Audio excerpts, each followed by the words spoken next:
Ola, Uber, Swiggy, Zomato, prime, Netflix, Hotstar వీటన్నిటిలో common గా ఉన్నది ఏంటి? ఇవన్నీ కూడా వాళ్ళ రంగాల్లో టఫ్ కాంపిటీషన్ అన్నమాట. ఎప్పటికప్పుడు వీరిలో కాంపిటీషన్ ఉంటుంది. ఎప్పటికప్పుడు కాంపిటేటివ్ ప్రైసింగ్ అయితే కన్స్యూమర్ కి అందిస్తూ ఉంటారు. ఇది మనందరికీ కూడా మంచిది అనమాట. దీనివల్ల మనకు కాంపిటేటివ్ ప్రైసింగ్ అనేది వస్తుంది.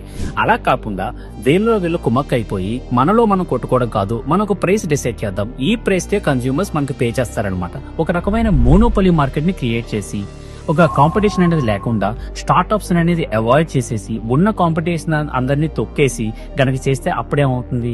అప్పుడు వాళ్ళు స్టార్ట్ చేసిన ప్రైస్ నే మనం తీసుకోవాల్సి వస్తుంది అనమాట. మనకి చాయిస్ అనేది ఉండదు. ఇది ఒక ఎకానమీకి మంచిది కాదు.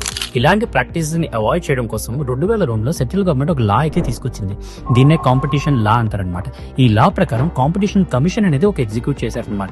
ఈ కాంపిటీషన్ కమిషన్ లో సుప్రీంకోర్టు జడ్జెస్ కానీ, హైకోర్టు జడ్జెస్ కానీ, లేకపోతే టాప్ బ్యూరోక్రాట్స్ కానీ మెంబర్స్ గా ఉంటారు. వీళ్ళు ఎప్పటికప్పుడు మార్కెట్ ని అనలైజ్ చేసి ఇలాంటివి అన్ఫెయిర్ ట్రేడ్ ప్రాక్టీసెస్ కనుక జరుగుతూ ఉంటే వాటిని వెంటనే ఆర్డర్స్ పాస్ చేసి జరగకుండా చేస్తారనమాట. బిగ్గెస్ట్ ఎక్విజిషన్స్ ఏమైనా జరుగుతున్నప్పుడు, అంటే ఒక బ్యాంక్ ఇంకో బ్యాంక్ ని ఎక్వైర్ చేయడం కానీ, ఒక బిగ్ కంపెనీ ఇంకో బిగ్ కంపెనీని ఎక్వైర్ చేయడం కానీ, ఇలాంటి డీలింగ్స్ జరుగుతున్నప్పుడు కూడా ఈ కాంపిటీషన్ కమిషన్ అనేది ఇన్వాల్వ్ అయ్యి అందులో అన్ఫెయిర్ ట్రేడ్ ప్రాక్టీసెస్ ఏమన్నా ఉన్నాయా అనేది కూడా చూస్తారనమాట. తెర వెనుక మన కోసం వర్క్ చేసుకునే కాంపిటీషన్ కమిషన్ కూడా ఒక లైక్ కొట్టారు.